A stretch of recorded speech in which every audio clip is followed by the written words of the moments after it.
money to make our taxpayers pay more for this. There's ways around that, and those are some of the plans that need to be implemented. Thank you.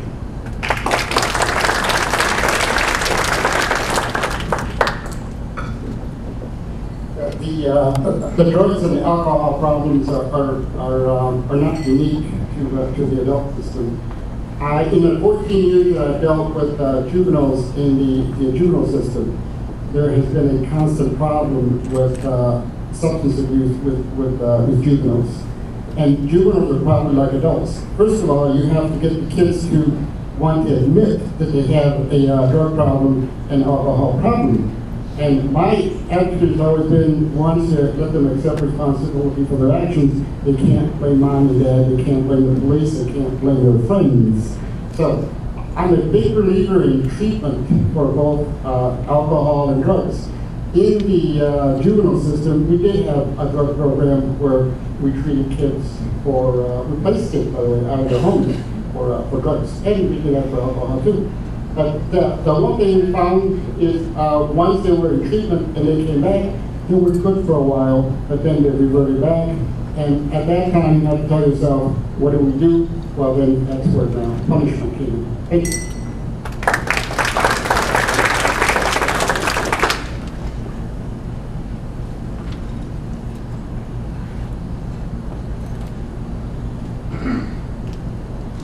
Like Mr. Gill, one of my subspecialty over 30 years has been personal injury.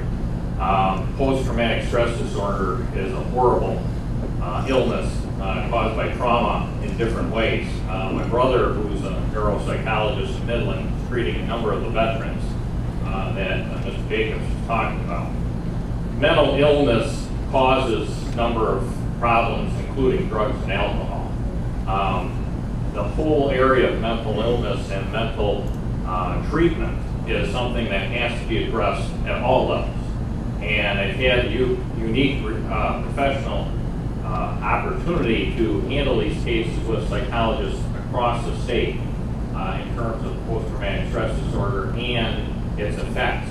And this is something that, again, Judge working with the different professional organizations needs to know to work, as I said, in my experience with the victims, with the defendants, and with the family of all those parties. Thank you.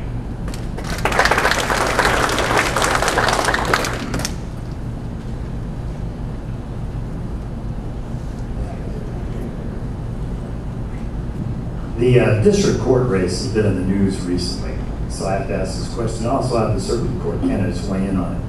Recently, the State Court of Appeals ruled that city judges who are candidates for positions they hold shall be designated as the incumbent on the ballot. It was challenged by two of the candidates here regarding another candidate at this forum. What are your thoughts on that ruling?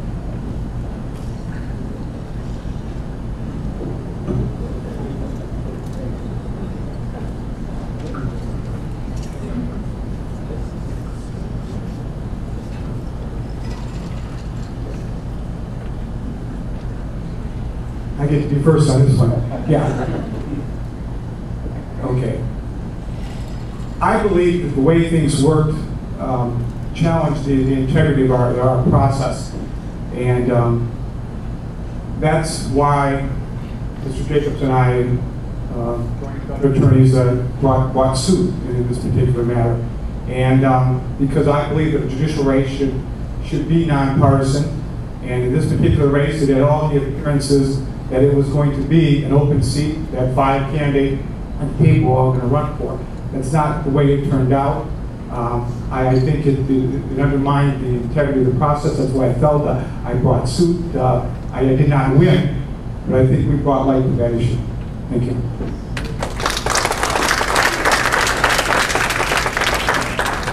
I think the way the question was framed actually sort of tips it a little bit, and I want to tip it back where it should be. We made a decision as voters. Last time we had a constitutional convention in 1964, I believe the year was, that we wanted to have governors appoint open seats. We wanted to do that because so many judicial seats were being left open for long, long periods of time before an election could happen. That did not serve our communities well. So we made a decision as voters that we wanted to be able to let the governor appoint. The Constitution says, the one that we decided on, says the governor shall appoint, period. It also says that a person who is a sitting judge shall receive the incumbency designation. There was never a question with respect to law in this case, which is why I always encouraged the lawsuit, because it was very clear, and it of course, it was in fact proven to be very clear as it went through the process. So I think it's important that although there was a fuss made about it in the beginning, I went through the front door the exact same way that everybody else did up here. And I am more than happy to address that if anybody wishes to talk about that further.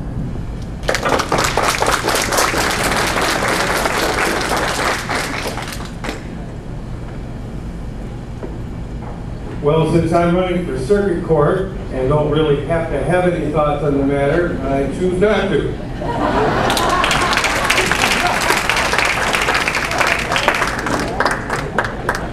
And I'll tell you right now, basically, that is true. As circuit court, all I can say is, obviously, the Court of Appeals had an opportunity to look at the briefs, heard arguments, followed the law. That's what our judicial system is supposed to do. That's all I can really say on that.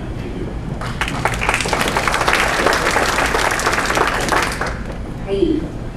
I was aware of the situation, but I did not join the lawsuit against Ms. Barnes because I did something that lawyers should do, is read the law.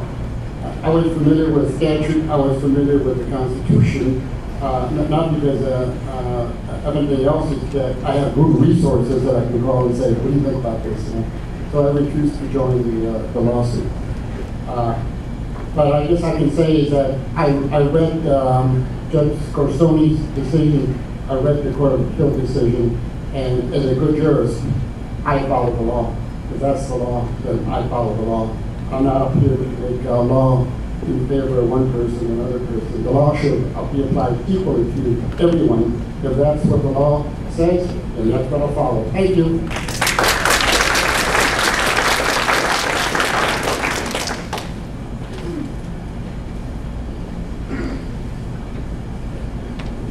In January of this year, when I decided to run for this race, I had a campaign strategy, and that was to run on my over 30 years of legal experience and my community service. And that's been my campaign strategy throughout, irrespective of issues that have arisen, including political pundits involved and rumors and etc. That will be my continued campaign strategy through November. Thank you.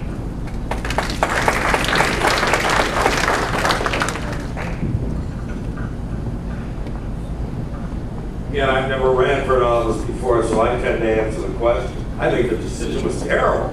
But it was the court's decision, and as a judge, I would have to follow the law. But there was a reference made to how one becomes a judge and how one went through the front door. When Judge Elson retired, the governor posted the position, took applications, there was a screening process, and people were interviewed, and then a person was appointed. None of that happened. None of that happened with the new appointment. Thank you.